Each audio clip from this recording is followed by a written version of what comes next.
As a kid, we often remember books by their characters, but hardly do we ever appreciate the person who creates them. And with that, we decided to shine a light on an important author from our youth.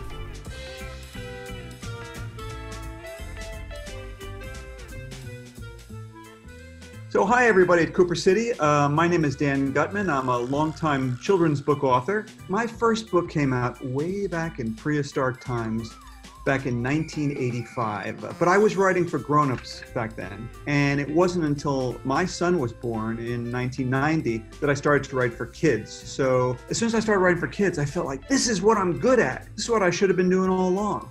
And that's what I've been doing since about 1994. Not a day goes by when I don't get a email from a parent or a teacher or a librarian saying, you know, my son, my daughter, my student hated to read. They wouldn't pick up a book. And then they discovered, you know, one of your books. And now all they want to do is read your books, and they're hiding under the covers with a flashlight, reading your books. And it makes me feel so good. Just the idea that I could write some silly words on a page that could have like a positive impact on some kid's life really makes me feel like I got into the right business for me. And I'm really happy that I landed doing this. Dan, instead of letting quarantine get the best of him, used it as an opportunity to get in touch with his fans. In March, when schools started closing and the whole world seemed to be turned upside down, I started to get some emails from some teachers asking me permission to read my books aloud for their students who were learning remotely. And I said, sure, go ahead. But it occurred to me that if they were reading them out loud, what's to stop me from reading them out loud? Burning stuff up is almost as cool as blowing stuff up. And I did it once, and the reaction was so powerful. So many people tuned in, and I got such positive responses from people that I decided to keep doing it. And I had thousands of people tuning in just to hear me read my weird school book. And it was a really wonderful experience.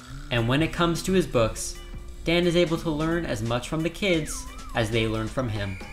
A lot of my ideas have come from kids. So I was having lunch with a group of kids one day, and I said, as I always do, what's the weirdest thing that ever happened in this school? Some kid raises his hand and says, well, you know, last week the dentist was here at our school. And I said, what? And they said, yeah, every year the dentist comes for one day and teaches the kids about dental hygiene.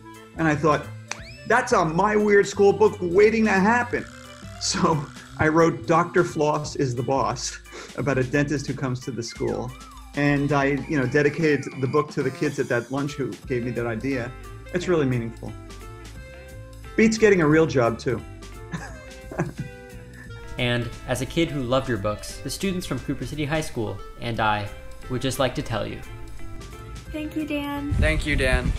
Thank you, Dan. Thank you, Dan. Thank you, Dan. Thank you, Dan. Thank you, Dan. Thank you, Dan. Thank you, Dan. Thank you, Dan. And for CTV News, I'm Chase Parada, signing off.